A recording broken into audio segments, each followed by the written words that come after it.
What's up, guys? I sat down with SP Somtow and had an amazing conversation. This guy is a legend, a legend. He has done so much in his career. He's a world famous composer. He's a World Fantasy Award winner, Hugo Award nominated, Bram Stoker Award nominated author. He's just done so many amazing things and had such an incredible life. And now he's on Vella and he's killing it there too. So you're definitely going to want to watch this interview and he gives so many great insights and he's so funny. It was really a tremendous interview. So make sure you hit like and subscribe because lots of cool interviews coming up too. And make sure you sign up for the GAGENTS of Chaos Facebook page because we're going to have an exclusive part of this interview that's only going to be shown on there where me and SP talk about what we're going to use the new Kindle Vella polls feature for. So make sure you sign up for there. Make sure you hit like and subscribe. Make sure you're a Agent of Chaos. Be an awesome person. Do what you got to do. Everybody have a good day. Enjoy the show. All right, so we are here with SP Somtow, and he's already got me laughing before the interview even started. So, I want to say before we get into this, I see you a lot on the author pages and stuff for Kindle Vella, where we'll all discuss stuff. You'll ask a question, or you'll answer someone else's question, and you're just there, like communicating with people. And I think a lot of the people commenting and talking to you don't quite know that they're speaking to someone who's kind of a legend. And it's so interesting to me to see that, because I mean you have done amazing things. It takes one to know one, okay? Well, I hope to someday be a legend. Your writing career, you've done so many amazing things. Hugo nominated, Bram Stoker Award nominated. Incredible things. You're a composer. You've even written in episodes of Chip 'n Dale's Rescue Rangers. So, like, Well, you've done so many cool. To tell you the truth, my episode of Chip 'n Dale's Rescue Rangers, there's only one. Oh, okay. To this date, you know, I've had about a 50-year career of writing, but this is still the thing that I've written that most people have actually seen. I mean, more than anything else I've ever done in my life. I mean, I could claim to have won awards and so on and so forth, but it's the Chip 'n Dale's Rescue Rangers that everybody knows. I will admit I watched that show like crazy when I was a kid. So, did you write for the new episodes or back in the 90s? This was back in the 90s. Yeah, that's this was a time when animation was everybody was writing it, and all my friends were into it, and yeah, writing an episode of a Disney show was everything they tell you it is. I mean, you go to these very, very serious meetings, and they pour through every line of dialogue, and they say, no, Chip wouldn't say that. Chip wouldn't say that. No, that's more something that Dale would say. Okay, so, and I'm thinking, I have this image of these little chipmunks running around going, "What's my motivation? What's my motivation?" Like, you know. So it was very surreal in a way, but I'm glad that episode turned out to be one that they would actually send it out to other writers as a sample of what they should be like. So nice, that's awesome. So you're from coming to us from Thailand today. I'm talking to you. I'm in Thailand right now. Afternoon here, but you're probably getting ready for bed. No, not really. So let's I want to talk heavy about Vella because that's what this channel is about. But before we get to that, let's just start from the beginning as to what got you into writing, how you decided that was something you wanted to do. I do know from your Wikipedia page that at the age of 11, you wrote a poem. It was called "The Kith of Infinity" that Shirley MacLaine quoted in her biography. Correct? All my dark secrets in Wikipedia. And like the Chip 'n Dale episode, that is still the thing that I've been paid the most per word for in my life. That little poem that you wrote when you were 11. But I mean, it's impressive because even the title of it were words I did not know at the age of 11. So, well, I was a very intolerable kid that everybody hated, and it took me a long time to sort of find that I should actually have a normal childhood. Well, I'm sort of having it now, really. As a, Did it in reverse. So you started writing when you were very young. yeah. And did that continue? Did you pause that, or have you just been writing since you were 10 or 11 years old? Well, in a way, as you probably know from reading the Wikipedia article, I've had like a double career in music and writing, and sometimes one of them takes over and I disappear for years. And in fact, this about 20 years ago, this happened, and I completely vanished from uh, from the novel and from horror and all. At a point which might have actually been really the height of my career at that point, I just abruptly vanished, and it's because I had this absurd sort of flash that I should return to my roots, or and what happened was I entered a Buddhist monastery and became a monk. That's Nirvana Express, right? Yeah, and Yeah. and then when I came out, the 9/11 thing happened. So I was a little scared to fly home. So I thought, well, I'll hang out here for a while and see what happens. And I ended up getting back into music in a big way. And really, I didn't write a book for about 10 years. Um, and actually, um, while I was gone from the business, the bottom sort of fell out of traditional publishing. So I don't know if I could have written a book again. I mean, I don't know if a traditional publisher would have just signed a check like they used to, you know. So in a way, everything I had ever written eventually went out of print, and so I started publishing it myself, and so I reinvented myself as a self-published author, and this is how I ended up sort of getting into Vella in the end. You see. So that's cool. So you had years of successfully publishing as a traditional publisher, as a traditionally published author, and then took a break. And when you came back, it was sort of at that like changing point where self-publishing was becoming more of a thing. And then you Well, there was this problem. You see, the by the at the time that I sort of vanished, the mid list was vanishing, and I was never like a Stephen King or something like that, and nor was I like somebody that would write a big tome and they would like pay a $2,000 advance. And so I was sort of in the middle of this, and what that meant was that I was no longer a profitable commodity for mainstream publishers.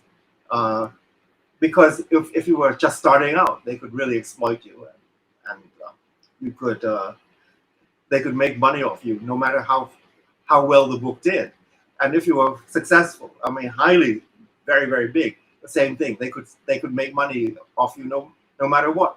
So the mid list was sort of vanishing, and in a sense, that's the reason I vanished. It was economic as well as a sort of change of a sort of midlife crisis. It was an economic thing as well.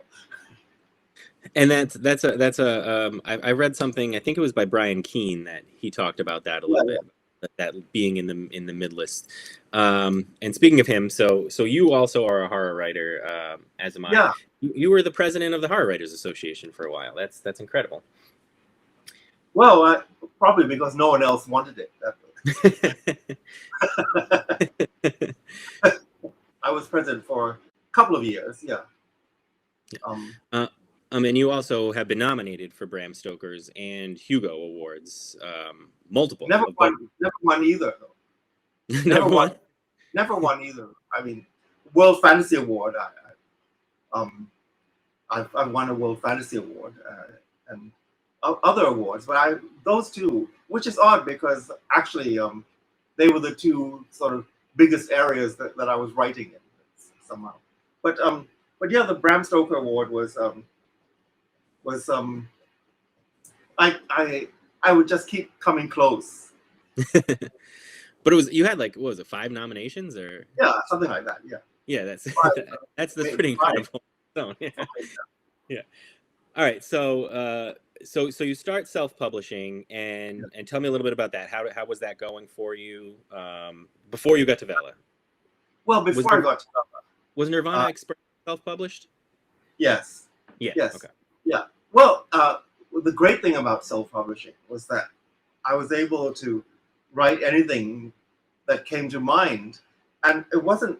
I wasn't trying to make a living at writing at that point. So I thought I'll put all my old books back in print, and that way, so some fan from the 1980s who lost their only copy of they'd be able to get another copy, and so it was a sort of passive income thing, really. I um once in a while I'd sell a lot of one book and I'd go, oh, but generally speaking, it wasn't it was just a way to be in print rather than a way to make a lot of money. Um, and then because of this, though, I did end up writing a few books somehow, uh, and Nirvana Express was one of them. It was basically a diary I kept when I was having this bizarre experience of becoming a Buddhist monk um, for a very very short time, and so it's sort of a crash course in in it's a crash course in sort of cultural sort of uh, I guess the thing is that although I was born here, I grew up completely in the West. So I was having to deal with things that were commonplace for everybody else that around here, and which were all weird to me. So I thought it would be fun to write this because it was basically a culture clash. So this book, uh, I didn't even bother to send it into one of my former publishers. I just thought, oh well, I'll just put it out, and it's been fairly popular, but it's a very niche thing, right? So so that's one of the greatest things about self-publishing. If you publish something that's unbelievably obscure and only 3 people would ever want to read it, at least you know that those 3 people will read it. Yeah, yeah, yeah. You can get Whereas really rich with it. Whereas if you sold it to a traditional publisher, well, traditional publisher would say, well, only 3 people are going to read it, so get lost, right? Right, So, right. right. So in that sense, it was an enjoyable thing to me, and I started to find the joy uh, of writing again. Really, that was I, and for example, I collected a lot of my old short fiction that had never been collected in, and published those as collections. I wrote a sequel to a tetralogy that I had written back in the 90s and 80s, uh, and I discovered that a lot of people actually were sitting around who wanted to me to write more in that universe, and so slowly I came to terms with the idea that I hadn't actually completely lost everything. I lost my ability to reach people. And the thing about horror, science fiction, fantasy, and so on. When I was very active in those fields, they they they were full of people who were sort of who were sort of unloved and rejected by society, and of course now those things are all cool and, and but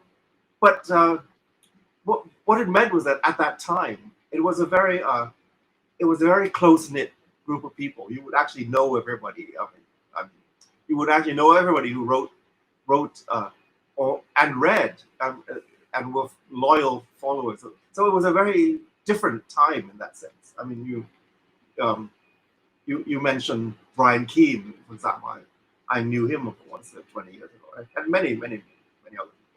Um, but also, it was a way at that time one could meet all one's childhood idols. You could actually talk to Ray Bradbury or Isaac Asimov Robert Bloch became a very close a friend of mine, and these people, far from being these high and mighty, sort of godlike creatures who would now and then they would deign to sort of pat you on the head. They were actually real people who actually encouraged you and helped you, and and I've always had this feeling that I should do the same for people who come after me. So I never I've never fell into the sort of the arrogant author mindset. Um, the great thing about Vella is that there is this community again. I was There, gonna say that. Yeah, yeah. It's very and tight. the community is really great, and I actually sort of rediscovered the pleasure of being to interact with people who are all sort of full of sense of wonder, discovering this new thing, uh, you know, and yeah, of course there are lots of things to bitch about, but and oh, of course I watch your show religiously, so Thank you. That's like, see, that's you saying the Ray Bradbury thing, you know, like a legend in the horror community saying that he watches my show. It's like, oh, that's amazing. so there it is. And yeah, I may get back to horror again, though. For some reason, I've I well, of course, I recently made a horror film, The Maestro, A Symphony of Terror. So I haven't completely lost my connection with horror, but but I'm thinking of writing a sequel, another sequel to Vampire Junction, which is one of my supposedly my iconic novels of the 80s. And Yeah, I think that writing it episodically would be fun. that would be a lot of fun. Yeah, it would be fun. Um,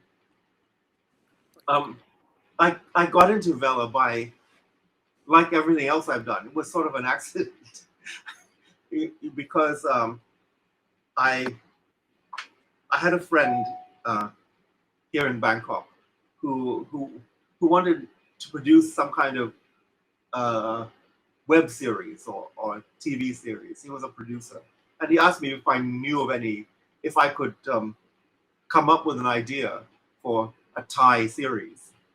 And so I went through all the streaming programs like Netflix and tried to find everything from Thailand that had ever been bought by these people. And I discovered they all belong to a genre that I had never encountered in my life, which was basically about about young men in love, but read by high school girls.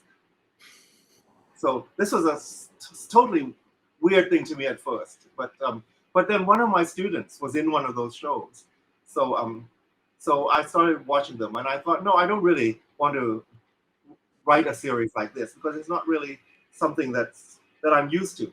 But what if I combined it with what if I took this milieu and combined it with sort of uh, the American uh, coming of age thing where kids discover a dark secret in their school and and this is a genre that I'm very familiar with. I could combine this thing that the Thais are producing with this other thing and try to produce a new genre, as it were. So so the thing is that at that point I thought, well, in Thailand, all these kinds of stories are serialized in in online or something. So I Mhm. thought, well, I should write a serial. But I'm totally illiterate in the Thai language, or almost illiterate. So I would write it in English and get someone to translate it. That was my idea. And then Amazon Vella sort of emerged, and I thought, well, I'll just use Amazon Vella as a way to sort of see if I can plot this thing out in case somebody wants to actually make the web series. Yeah. And that's how I accidentally got into Amazon Vella. I never thought of it as something that I would do sort of for real. I thought, well, this is a great opportunity to write something that has to be episodic. So it has to have a cliffhanger every 10 minutes and so on. And I thought this would be a great idea to see if, and so there I was, and this being, I think, an exceptionally niche idea. I thought, well, no one will read it anyway. And in fact, for 3 months, nobody did. And then everybody did. Then suddenly, everybody read it. And I thought, and in fact, everybody read it, so much so that it sort of zoomed up into the top 25 page of Vella. And then somebody in America said, oh, well, we'll fund the web series. Wow. So that's how we got to actually start making it. Wow, that's awesome. But yeah, that series is popular. It is a big one. Love it. It's popular, and I don't understand why exactly. I mean, it's set in a sort of, I guess it's very exotic in the sense that it's set in a high school that people are going through the sort of familiar emotional things that people in high school go through, but it's really exotic location, so everything's a little bit off or a little bit weird or different, and maybe that's what its charm is. I don't know, and it really is sort of a seat of your pants kind of writing thing, because I had really no idea what I was going to write. I just completely pantsed it. There was no plotting involved. Well, there was only a plotting in that I knew that in about 10 episodes, this was going to happen. But how I was going to get there, I have no clue. And the fact that so yeah, I loved doing it, and the thing is, because of the Amazon Vellas, okay, I mean the royalties were never much. So, but then these bonuses started coming, and I suddenly was doing as well as if it had been a traditional book, and that completely flabbergasted me, to be honest. I had no idea that would happen. Yeah, the bonuses were a surprise to me as well. Yeah. I'm actually I just had an email conversation with the Horror Writers Association, because I'm trying to figure out because I meet their qualifications now, but I don't know if I do, because it's bonus money and not royalties. So we're trying to get that squared away right now. Well, if I was still running, if I was still running the HWA, my opinion would be that we don't look at the color of the income, we just look at the amount. My argument is they're giving out the bonuses based on how well the series does, so it is earned income, right? Oh yeah, absolutely, because obviously and in fact it's really no different from royalties from selling books, except that in the way it's calculated. I mean, yeah, because the more popular a book was, the more royalties one would get. So right, yeah. So it's just a completely new formula for figuring out, which I have no idea how it works. By the way. Me neither. Every time, for example, last month, my far fewer people read it. I didn't get any episodes done, and I got more money. And then some months I think I'm going to get more money, and I don't. And so, yeah, it's hard to figure out. Yeah, I've had months where like everything dropped and I made the same as I did the previous month. Right. And then it goes back up and I made the same. So I'm not sure exactly what's happening there. And somebody posted yesterday, they actually posted their stats. And I won't get into what they were, but she had far more unlocked episodes than I did, but made less than I did. And I have no idea how that would work, but I'm not going to complain. Well, this month, maybe thanks to people like you actually telling other people of my existence, maybe, who knows? Suddenly my unlocked episodes have sort of doubled. So, but I'm not putting any faith in the fact that the idea that a bonus would double. It might actually go down to half or something. I mean, this wouldn't surprise me. So Yeah, yeah, yeah. You can't rely on it, that's for sure. Club X is the name of your series, by the way. I'll put that on the yeah, screen right now. That's doing extremely well, and now you're on season 2, right? You're on yeah, Zombies in the Fridge. Is that what the season 2 is yeah, called? Yeah. yes. It's and season 2 is in some ways much wilder than than the first one, but because having succeeded in telling one story, I feel liberated. And that's kind of the fun of Vella too, is you really can get wild with it. You can take it wherever you want.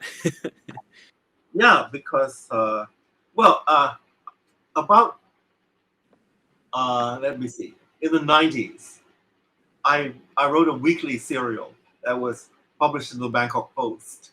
Now, I was living in the States at the time, so I would, and this was before digital send. So I would fax it into them every Friday, and they would have to print it on Sunday, no matter what it was, because they wouldn't have time to to do any editing or to tell me to change anything.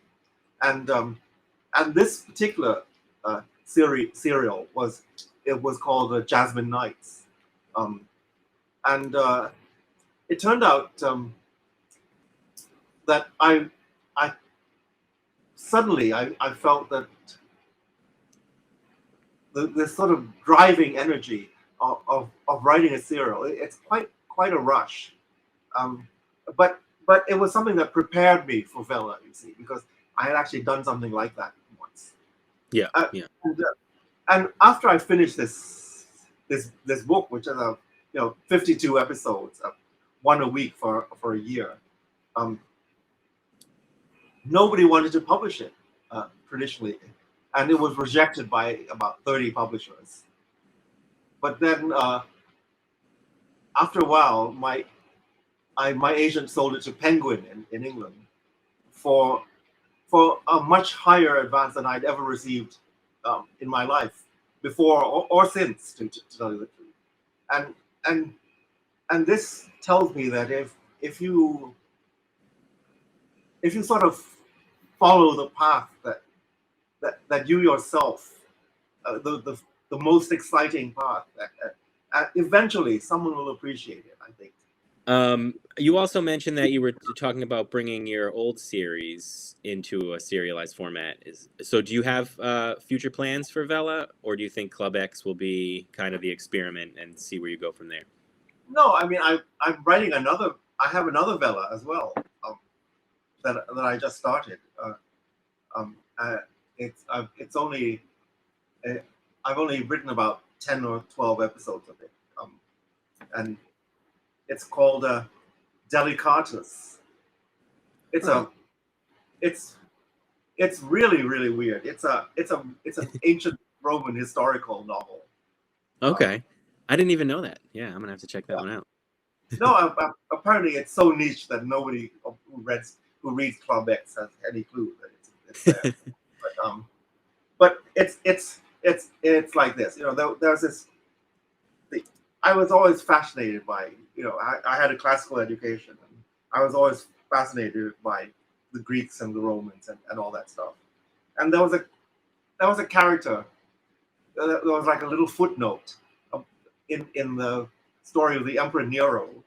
Apparently, he had a number of wives, but one of his wives was this guy that looked exactly like his wife Poppaea, and so after he kicked Poppaea in the stomach and accidentally killed her, he regretted it. So he decided to marry this guy, but after cutting off his penis so that he would be like a girl.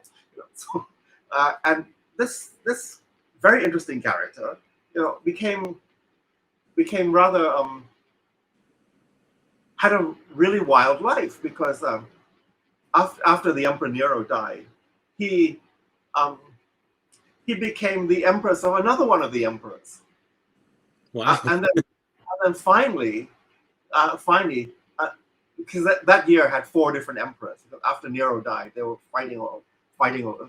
So when the fourth one showed up, he didn't care much for all this nonsense. So he simply ordered that Sporus, this guy, should be killed horribly in the arena instead. So that was a rather dark fate.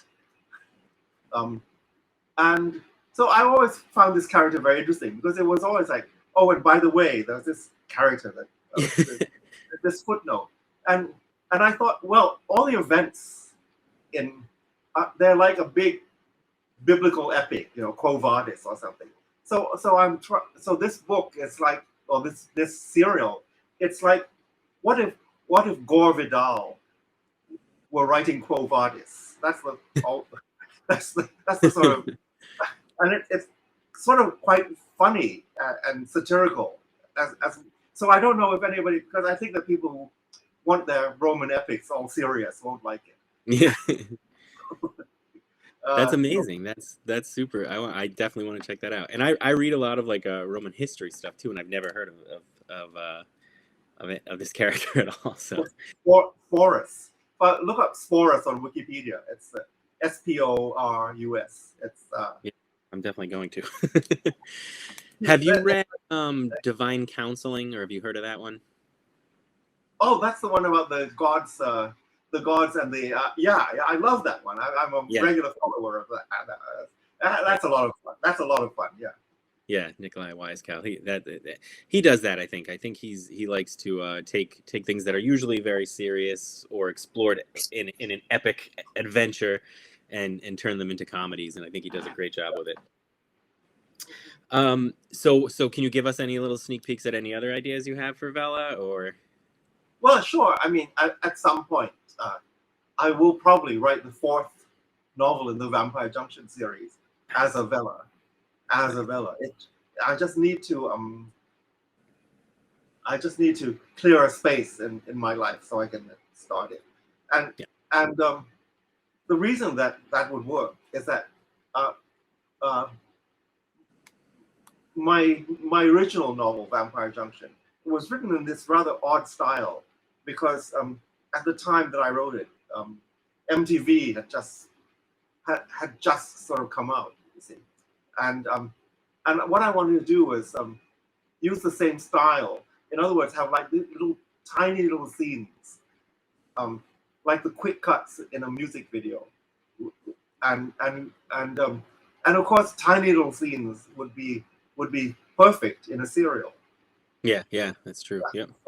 So sort of like a montage almost. Yeah, it is like that. The other thing about Vampire Junction was I wanted to write an extremely literary novel that sacrificed none of the gore of the bad horror movies that I was fond of at the time. That's awesome. So I don't know. I'm less enamored by gore as I used to be. Very, very, very into it. And of course I was there at the sort of at the dawn of the splatterpunk age, and all that. So. Same with me. And I like that there was sort of like a merging at some point where the general population looked at horror and said, "This isn't literary." And then there were a ton of authors who were writing literary horror, and I think that's still not quite known to the general population, but at least now there's like a big fan base for it. At least now there's people who notice it. That's right. And to be honest, I wrote a proposal for the 4th book in this series, but nobody wanted to buy it. So, but now I don't have to ask someone to buy it. I can just start writing. Yeah, and probably make more than you would have if they did buy it. Well, if just a couple of hundred people liked it, it would still be a reasonably satisfying audience because one thing, I think these people actually communicate with you. So there's this real sense of interacting, and really this whole in a way it's the globalization of everything was accelerated by the COVID disaster because 2 years ago I thought that I never thought of contacting all my old friends in the States, and now I just feel like that everybody's right there in the next room, no matter where they are in the world, and Yeah. and I think this really opens up new ways of communicating, um, and Vella is one of them. Yeah, yeah. I feel like the line between author and readers, it gets thinner and thinner, and you can just talk to them more. You can hear Yeah, their thoughts. And of course, there is the many of the old school writers would complain that now anybody can publish, and and that somehow there should be a sort of a line between the, the high and mighty and the sort of, but isn't that actually how you see, uh, there was a time in the 19th century when writers did publish their own works and had to reach out to their audiences directly. Uh, and the big publishing industry was not actually the model until the 20th century. And right, right. maybe we're just going back to that, but in a much more global way. Yeah, yeah. That's interesting. I never really thought about that, but you're right. If this wasn't the traditional publishing model is actually not Yeah, a very old model at all. no, I mean, people like Dickens, self-publish these pamphlets every month of their novels, and Yeah, people, yeah, and in fact, the Vella way of telling a story is at least as old as Dickens. right. Yeah, yeah. So, So pretend you're in charge of Vella. You are in control of the platform. Where do you see it going? Where do you want it to go? What happens next with Kindle Vella? well, I would say that of course I wish the rollout had been a little more, had been a little smoother. I mean, there's still so many things that I just have no clue what's going on, and I'm just sort of going with the flow. Now Yeah, it would be nice. It would be nice to know more. It would be, uh, and for me personally, the biggest disadvantage of Vella is the fact that my readers in Europe and Asia can't read it, yeah, yeah, and so that's a big. There actually is a way around it, although of course they can open an account with somebody's address in the States and use VPN, and then Amazon will never know. yeah. Right. But Um, that's a big operation to yeah, just read. yeah, So, yeah. I wish they were more like just upfront about that stuff too. Like the yeah, polls that came out. Even if they didn't want to if they wanted it to be a surprise, just to let us know that hey, there might be some glitches in you publishing an episode on Tuesday because Wednesday we got something coming. Just that little heads up would be great. well, the other thing, one of the things that attracted me to this was because I read in all the stuff before it came out. I, I, I there seemed to be a mechanism for talking back and forth with the readers. That was something it was kind of advertised or hinted at that, but actually you can only talk to the readers. They can't talk back. Right. Yeah. And of course, this might not be a bad thing, but it's actually something I was expecting and hoping for. So Yeah. Yeah. the The poll feature adds that a little bit at least. little bit. The thing Little is bit. that writing shouldn't happen in a vacuum. That you should reach people, and you should know that you're having an effect on, right. And in the old days, before we stopped going anywhere, before you could still go to a convention or Right. give Yeah. give a public reading, and you could still talk to people, and that for me, that sort of when I left the States, that sort of went out of the window for a while because there was nobody around here who was into those things. Um, and to be honest, I was very very into music too, which I still am doing, by the way, all the time. That's what I was just going to ask you. Are you still doing composing at the same time you're writing? Yeah, and in fact, it's I don't know. I'm getting to this sort of uh, stage where I I've got a lot of bucket lists, and I'm trying to work my way through them all. Gotcha. Including what I want to write, what I want to compose, and so that Yeah, kind of thing. yeah. Because you're as a composer, you've done ballets and symphonies, and you even did a tribute for 9/11. That was Yeah, it yeah, was like a gift from Thailand to America, right? It was yeah. It was an odd thing because I didn't want to do that, at first, because I knew that they were basically planning it as a political gesture of some kind, and but after a lot of my friends kept calling up and telling me that where they were or how they had gone down to Ground Zero themselves, or one of my friends was a doctor and he was working there, and then eventually it became one of the things that I had to do. So, um, uh, but yeah, I'm still doing quite a lot of operas, so nice. that's Yeah. the main thing that I write, apart from novels. Do you have trouble, or not trouble, but balancing your day and making sure that you're getting that done and the writing done? Yeah, oh, it's hideous because when when I was writing novels in the States, I would get up at noon or something. I would procrastinate all day, and then by about middle of the evening, I would feel compelled to write, and I would write until morning, and I had my kid would go to school, and then I would go to bed,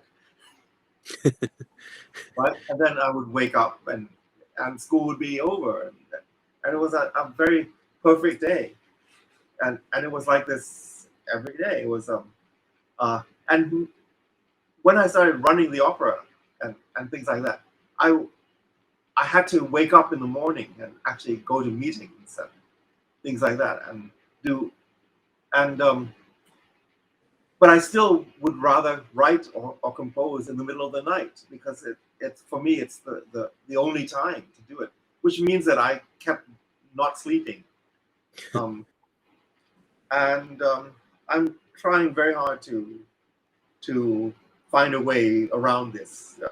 I mean, find a way to actually sleep normally and so on. But it's still very hard. Yeah. I'm the same way.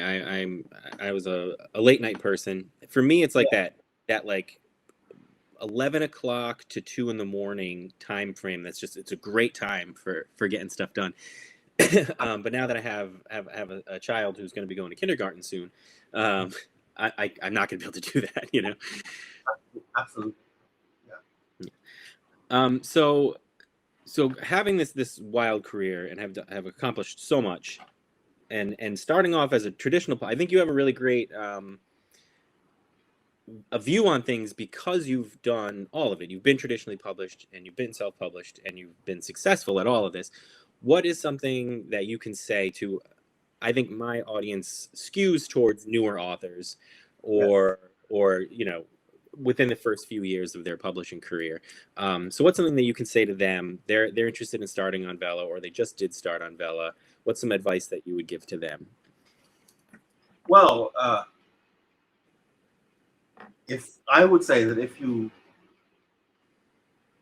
wanted to be a writer, whether in real in sort of real traditional books or of digital books, I think uh, I think that you need to do a few things, and one of them is that uh, you should have something to say, but you should actually say it, because so many people have something to say, but then when they come to actually say it, they somehow they don't believe themselves enough, and it doesn't come out. Um, and then So having something to say and saying it are not the same thing. But the third thing is that you have to be prepared to do the work, because in order to say what you have to say in a way that somebody it will communicate to somebody else, you have to learn all the technical stuff. In other words, you you'll never you'll never be able to say the thing that's in yourself. You'll never be able to communicate it to somebody else without the tools, the real tools. And this means, I'm afraid, that basic things like grammar and so on. So that's one thing. But another thing is simply um, the structure of the novel, or things like technical things like point of view. They're very important, and they're things that these are all things that you can learn. They're not things that are come. They're not just inspiration. What you have to say, that's inspiration. But how you say it, it's not necessarily inspiration. Most of it is actually work. And the thing is that what you should understand, and I tell everybody this, is that at the moment that you're actually saying this, or you're writing it, whatever, you're the only person in the universe who can say this exact thing. And so it is important. It does matter. What you're doing really matters. And so you should be completely fearless. I mean, you should be just. I mean, in real life, I'm a terrible coward. But when I don't like to face anything, and I hate confrontations. But when you actually write, you have to forget all of your fear, and you really have to say what you mean, and you have to tell the truth, because no matter what the cost, because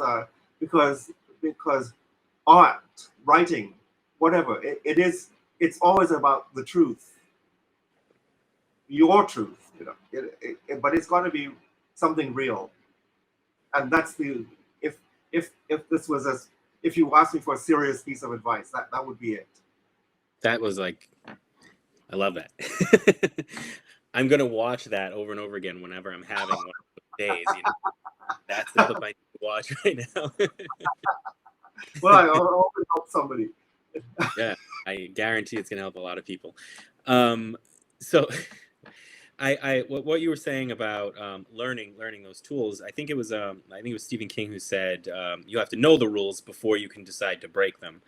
Whereas, yeah, and it is such fun to break them. Yeah. And someone else told me one time, I think they compared it to an interior designer. They said he might go into your house and break all of the rules of interior design and come up with some really crazy things, but he's not going to decide that until he's seen your house. He's going to go in and explore every inch of it and understand it before he decides how he's going to make it crazy. Yeah. So you read? Do you read Vellas as well as write them? Have you? I know you mentioned you read Nikolai. Yeah, the one you mentioned, I've read that. I'm reading a lot of them, because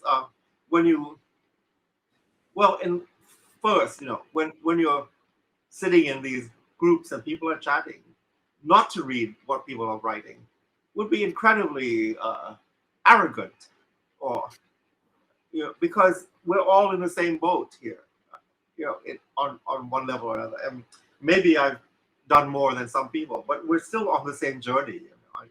And so yeah, one of the things about Vellas at the moment is that a large number of them are in a genre that are in sort of genres like romance, which are things that I've never really been involved with in my life.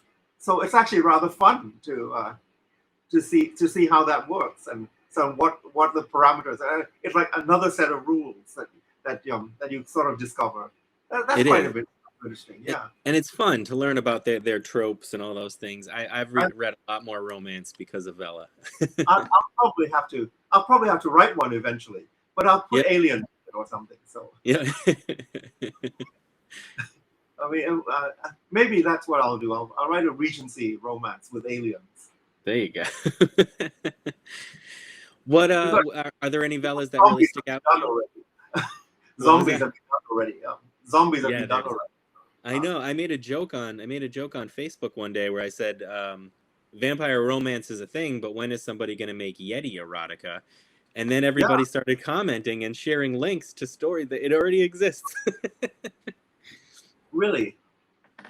Yeah, uh, I haven't done any erotica about Yetis, but I did write a novel where the Yetis were the lost tribes of Israel. So Oh wow.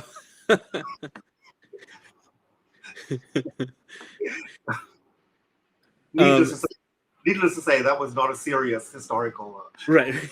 theory. Yeah, yeah. So you check out a lot of Vellas. Do you have any that stand out to you that you think are exceptional that you really really love to follow? Well, let me see. Uh, what is what is the name that she writes under? Let's see. Shannon, but what's the name she writes under? Oh, yeah. Wow. I can. EA Blackwell. Yeah, I've been enjoying those because they're so they're she's very witty and and uh, and witty and sort of a little bit raunchy at the same time. Yeah. Kind of cool. Yeah, Uh, yeah. uh, And she's a so new writer, I believe, right? yeah, She I think she is. Yeah, yeah, I and think she she's is. killing it. Yeah, that's awesome. Yeah, she's really doing a good job. That's somebody I mean. Uh, Naomi. Chew? Yeah, Yes. yeah. I love Chew. Yeah. That's one of my It's, favorites. that's it's completely wild. Yeah. I told her that the first episode of that almost made me stop writing. Because it was so good. I was like, I don't think I could ever write anything like that. All right. Well, I think that's all the questions I have. Is there anything that you want to talk about, or anything you want people to know, or check out? You definitely want to check out Club X on Kindle Vella. Look up SP Somtow. I'll have links to all of his stuff, his social media, and his website. Check out everything he's done. He's incredible, and he's an animal. He's just constantly producing and doing amazing things. Well, well, you know, anybody who wants to talk to me could send me a DM or something, and I'll see what the conversation, see where it goes. So, That's awesome. I'm open to talking to people. Awesome. So that's what I like to say. Yeah, yeah, yeah. Because I like that. You're very much all about the community. And like I said at the beginning of the show, I don't think so many of these people that are chatting with you, I don't think they know the legendary career that you've had. But that's also how you present yourself. You're not a do you know who I am type. You come in and you're just one of Dare the. you? How dare you? Oh, dare you? Don't you know who I am? Oh, yeah, right. Uh, Well, thank you so much for being here. that's And like I okay. said, check out Club X. Is a wild ride. He's on season 2 now, and you did put season 1 out on ebook, correct? Yes, I did. Although I have to confess that I kind of wish I hadn't. Really? Yeah, because I realize now that I should have, but as a novel, I should have put it through my novel writing process instead of just because what I did was that I just put out the episodes and I'll probably go back and redo it now, especially now that we're about halfway through the filming the series, and I it might be fun to actually take some things out of the series, out of and put them into the novel that were missing from the Oh, that's I mean from the live action series. That is. So yeah. When is that coming out? I haven't a clue because since I found a generous sponsor who would actually finance it, I've been less worried about immediately sort of finding the right market for it. So, but I hope that it will come out soon. We're about halfway through. We only shoot it on weekends because that's Yeah. when everybody's free. Yeah. And if you visit my page on Facebook, I often put out little excerpts from it. Yeah. Yeah. Uh, And little I'm sure clips. you'll let everyone know on the social media when it's out. Yeah, it's just a pity that you can't do clips on Vella. Oh, that's you said. What would I do if I would allow people to be able to have clips, Yeah, that would be amazing. embedded clips, or even pictures. That would Yeah, be so nice. that would be amazing. All right, well, thank you again for being here, and everyone check out his series. Make sure you hit like and subscribe, and we'll see you all next week. And do follow Gage's show because it is the most illuminating of all the programs about Villa that I watch.